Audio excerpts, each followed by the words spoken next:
Safi kabisa. Niambie bwana. Kijana yule ana kazi mama hatari. Yaani pale ukisearch tu anafuta kama swala uto la lazy la nani la ngando. Wewe dada yule, mdomo wako utakupoa. Mdomo usiongonjwa nyama hizo nyuma, ana tabia ya kutembea na mafuta. Mimi aliniopoa guest nikanitoka hivi vinchobwe. Alikuwa anafuta la nani la bibikea. Sasa mafuta yanatembelea kazi gani? Mzigo ana kazi kijana yule hatari. Wewe kina kukuta kitu wewe. Kan search uone kazi.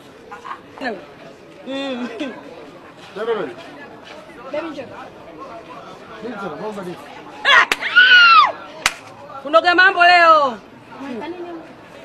Wapi? Umeshika kitu gani mifuko? Kazi leo. Subiri kwanza. Ngoja kwanza. Ngoja tulia kwanza. Fanya vitu vya ajabu. Tulia kwanza. Hebu naye tulia bwana yako. Shika simu yako. Watu kama watu wasaache. Hiki nini? Asubutu baby care. Imepatikana.